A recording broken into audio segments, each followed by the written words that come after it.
Selamat datang di channel Cerita Cinta. Channelnya cerita cinta romantis. Sebelum lanjut, mohon dukungannya dengan like dan subscribe dulu. Berondong Plus, bagian 9. Elang tersenyum saat mendapat pesan balasan dari Dara. Dia jadi tidak sabar menunggu malam besok. Waktu sudah menunjukkan jam 7:30. Elang sudah siap untuk pergi menemui pelanggan istimewanya. Sesampainya di hotel, Elang langsung pergi ke kamar Sud. Di sana dia menemukan kalau pelanggannya belum datang. Sambil ngudut, Elang menunggu di balkon. Tak lama kemudian, terdengar suara pintu terbuka. Elang lantas segera masuk ke kamar.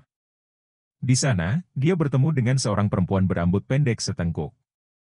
Kulitnya putih, bermata coklat, tinggi, dan mengenakan jaket kulit. Sosoknya tampak berharisma sekali. Dari gayanya, dia memang seperti seorang anggota mafia. "Ah, jadi kau Elang?" tukas perempuan itu. Ia tampak membawa sebuah koper yang dia tinggalkan di depan pintu. "Iya, sepertinya kau mengenalku." "Bagaimana bisa?" tanggap Elang. "Namaku Angela."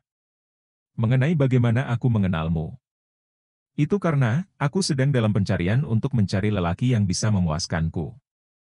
Jadi aku mencari banyak informasi mengenai berondong dan pemuas terbaik. Kebetulan namamu masuk dalam daftarku," ungkap Angela. Elang terdiam sejenak. Dia berpikir, memang seburuk apa kegiatan bercinta Angela, sampai-sampai dia melakukan pencarian begitu. Di sisi lain dia juga kecewa, karena ternyata alasan Angela mengetahui dirinya, bukan karena mengetahui masa lalu Elang. "Jadi berapa banyak sudah pemuas yang kau temui?" tanya Elang. "Entahlah, aku tak menghitungnya. Tapi semuanya payah," sahut Angela. Elang tiba-tiba dirundung perasaan cemas. Dia berpikir, Angela mungkin saja psikopat yang gemar menghabisi teman bercintanya. Elang tahu, kalau di dunia ini ada banyak orang yang memiliki fetis aneh. Terutama penjahat seperti Angela. "Payah? Memangnya apa yang kau lakukan pada mereka?" tanya Elang. Angela menarik sudut bibirnya ke atas. "Nanti sebentar lagi kau akan tahu." "Habiskan dulu udutmu," jawabnya. Lalu berdiri dan segera melepas seluruh yang dikenakannya. Terlihat ada tato di beberapa di badan Angela. Di bagian pinggangnya, terdapat tato kupu-kupu berukuran sedang. Sementara di bagian pundaknya ada tato mawar besar. "Biar ku beritahu, ada 2 tugas yang harus kau lakukan. Pertama, kau harus bisa membangkitkan gairahku. Kedua, buat aku merasakan puncak. Jujur saja, sampai sekarang tidak ada lelaki yang bisa melakukan itu selain mantanku. Dan aku benci mantanku," tegas Angela. Dia mengambil kopernya lalu Angela buka koper itu. Dia memperhatikan isi koper karena penasaran. Elang kaget sekali saat melihat ada beberapa macam barang berbahaya. Barang itu seperti cambuk, borgol, bahkan sebilah pisau juga ada di sana. Apa wanita ini menyukai gaya hardcore, batin Elang, rasanya dia ingin menyerah saja. Namun dia tak bisa melakukan itu, terlebih Angela bukanlah orang biasa. "Tenanglah, semua alat itu hanya alternatif saja. Terutama, kalau kau benar-benar tidak bisa membuatku bergairah," ujar Angela. "Oh iya, kalau kau bisa membuatku bergairah dan merasakan kepuasan puncak, maka aku akan memberimu emas batangan," tambahnya. Pupil mata Elang membesar. Jika berkaitan dengan uang, dia selalu bersemangat. Dia buru-buru melepas yang dipakainya, apalagi Angela sudah tampak telentang di ranjang. Perlahan Elang memposisikan diri ke atas Angela. "Beritahu aku, kenapa hanya mantanmu yang bisa membuatmu bergairah?" tanyanya. "Entahlah. Aku..." Angela kesulitan menjawab. "Kau pasti belum bisa melupakannya kan? Kau melakukan ini karena ingin melupakannya kan?" tebak Elang. "Ya, bagaimana kau tahu?" Angela justru berbalik tanya. Elang tersenyum. "Aku memang lebih muda darimu, tapi pengalamanku sudah cukup banyak. Mengenai kasusmu, kau punya 2 pilihan agar bisa menikmati aktivitas nikmat. Pertama, memejamkan mata dan membayangkan kalau kau sedang bercinta dengan mantanmu. Kedua, lupakan mantanmu dan fokus pada tubuhmu, jelasnya panjang lebar. Angela terkekeh geli. Aku sudah sering mendengar, pemuas yang sok berpengalaman sepertimu. Kau tidak usah banyak bacot, buktikan saja semuanya dulu. Ayo, tunjukkan semua keahlianmu, ujarnya. Elang terperangah. Meskipun begitu, dia tahu trik bagaimana menghadapi wanita angkuh seperti Angela. Elang beranjak dari ranjang, ia segera mengenakan celana pendeknya kembali. Dahi Angela berkerut. Dia tentu heran, kenapa Elang tiba-tiba mengenakan celana. Ada apa? Kenapa kau memakai celanamu lagi? Timpalnya. Boleh aku berkata jujur? Kata Elang. Ya. Angela menatap heran. Jujur saja, sejak awal aku sama sekali tak bergairah melihatmu. Moodku semakin hilang saat kau meremehkanku, jelas Elang. Maksudmu kau tak tertarik menyentuhku? Angela memastikan. Bisa dibilang begitu. Jadi anggap saja aku gagal seperti pemuas-pemuasmu yang lain, balas Elang. Dia kini mengambil baju dan celana untuk dipakai kembali. Angela yang melihat, dibuat geram. Penolakan Elang membuatnya merasa terhina sekali. Dengan cepat dia hentikan lelaki itu berpakaian, lalu dirinya dorong Elang hingga telentang keranjang. Tidak bergairah kau bilang. Lihat saja, akan kubuat kau bergairah habis-habisan. Geram Angela. Ia habis-habisan menjalankan dan kemampuan dan keahliannya dalam menaklukkan pria. Tubuh Elang seketika berjengit, ulah Angela tentu sukses membuatnya mulai bergairah. Akan tetapi, lelaki itu sengaja memasang wajah datarnya, karena ingin memancing kemarahan Angela. Itu sama sekali tak berdampak.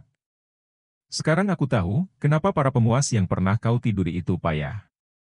Ternyata itu bukan mereka yang payah, tapi kau, tukas Elang. Angela dibuat semakin panas, ia semakin liar dalam menjalankan tugasnya. Angela mulai mengunyah nikmat, dia menikmati kegilaan yang diperbuatnya. Sementara Elang, dia tersenyum puas melihat bagaimana reaksi Angela sekarang. Perempuan itu bergairah sekali. Elang bisa merasakan ada sesuatu yang sangat basah di betisnya. Elang menarik rambut Angela, menghentikan pekerjaan yang dilakukan perempuan itu. Selanjutnya, Elang dorong Angela telentang keranjang. Segera Elang memagut Angela. Karena sudah bergairah sekali, Angela membalas pagutan Elang dengan intens. Tak lama, pendakian utama langsung dilakukan Elang. Saat itulah Angela tak berhenti histeris, tubuhnya yang mulai dialiri keringat itu bergetar hebat. Lebih cepat, sialan. Sial, enak sekali, ak. Racau Angela. Dia memegang erat tangan Elang. Membiarkan pemuda itu berada di dadanya. Setelah beberapa menit berlalu, Angela sampai juga di puncak. Perempuan tersebut mengerang panjang, kepalanya mendongak dengan badan terangkat ke atas. Namun Elang tak berhenti, ia terus mendaki ke puncak paling tinggi dengan cepat. Alhasil, Angela kembali histeris dan merasakan indahnya puncak untuk kedua kalinya. Beberapa detik kemudian, barulah Elang yang merasakan indahnya puncak. Setelah itu, dia segera melepas pegangan. Sekarang Elang telentang ke sebelah Angela. Keduanya sedang sama-sama mengatur nafas. Apa hinaanmu di awal tadi itu disengaja? Celetuk Angela. Ya, dan itu berhasilkan membuatmu bergairah? Tanggap Elang, ia tergelak puas. Perlahan Elang beringsut ke tepi kasur. Dengan sigap, Angela raih tangan Elang. Ia menghentikan pergerakan lelaki itu. Tunggu, apa kau bersedia melakukan ronde kedua? Ucapnya. Elang perlahan melepas pegangan Angela. Aku rasa sudah cukup, aku harus menyimpan tenagaku untuk besok, tolaknya. Darah adalah yang utama baginya. Elang kembali mencoba berpakaian. Namun tiba-tiba, sebuah benda tajam diarahkan ke lehernya. Aku akan menggirik lehermu kalau kau menolak. Ancam Angela. Kenapa tiba-tiba pakai benda begini? Kau tidak bei. Telentang. Potong Angela tegas. Elang yang takut, terpaksa menuruti keinginan Angela. Dia lantas kembali telentang keranjang. Mulai sekarang, aku ingin kau melayaniku kapanpun aku mau. Masalah uang, kau tidak perlu cemas. Tapi kalau kau menolak, maka pertumpahan saus akan terjadi, ujar Angela. Baiklah. Tapi bisakah kau singkirkan benda tajam ini dari leherku? Tanggap Elang. Angela tersenyum miring. Buka dulu, perintahnya.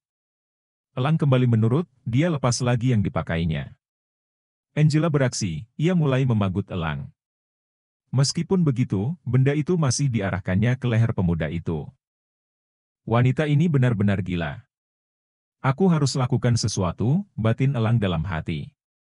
Dia segera memegangi tangan Angela, berusaha melepas benda dari tangan perempuan itu. Akan tetapi, Angela sigap melakukan pertahanan dengan baik. Posisi elang otomatis semakin tersudut. Jangan coba-coba melawanku. Kau tidak tahu seberapa banyak bela diri yang aku kuasai, tukas Angela. Sekarang sebaiknya kita lakukan ronde kedua. Bangunkan si Jumron. Lanjutnya. Bagaimana dia bisa bangun? Benda ini membuatku takut, sahut elang. Angela memutar bola mata jengah. Dia akhirnya menjauhkan benda itu dari elang, membiarkan lelaki itu melaksanakan tugasnya. Pemanasan untuk ronde kedua dimulai. Namun yang membuat elang risih, Angela terus memegang benda itu di tangannya. Alhasil, elang tak punya pilihan selain menurut. Sebaiknya aku cepat-cepat menyelesaikan pendakian ini, batin elang. Dia masih dalam posisi telentang, membiarkan Angela memimpin pendakian. Perlahan Angela memulai pendakian. Sambil melakukannya, dia menggerakkan langkahnya lebih cepat. Erangan perempuan tersebut kembali terdengar. Sementara elang, mengerang nikmat sambil merasakan cemas. Siapa yang tidak cemas saat benda itu ditenggerkan ke leher? Setelah merasa saling terpuaskan, Angela mengakhiri semuanya.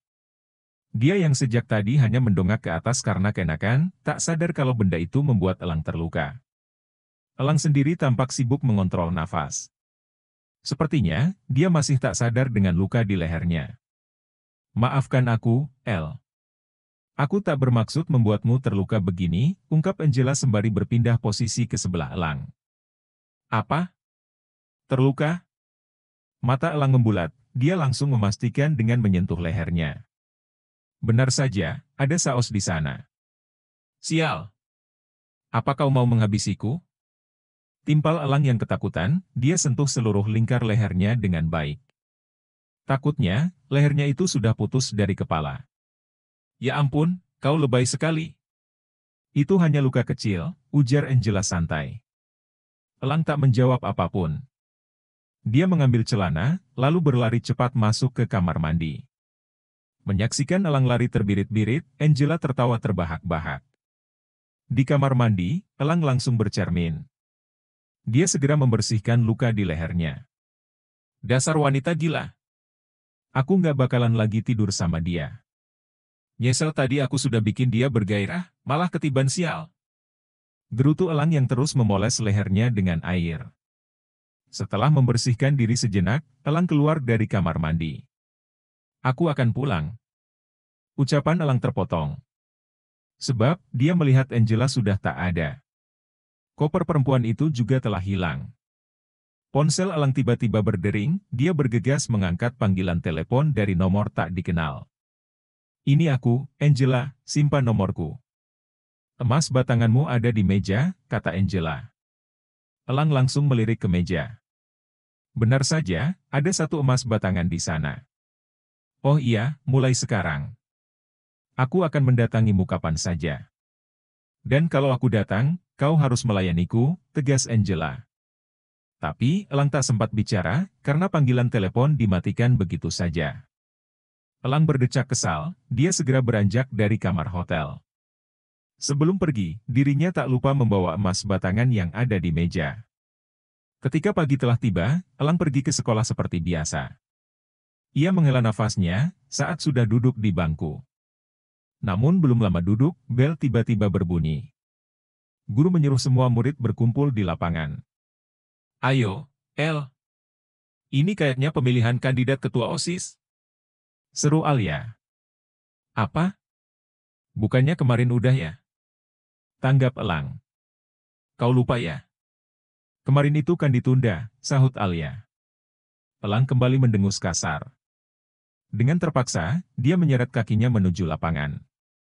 Kini semua orang sudah berkumpul di lapangan, termasuk Elang. Seluruh murid berbaris sesuai kelas. Kau kayaknya bakalan terpilih deh, bisik Aldi. Dia berdiri di sebelah Elang. Gak. Pokoknya aku nggak mau. Tegas Elang.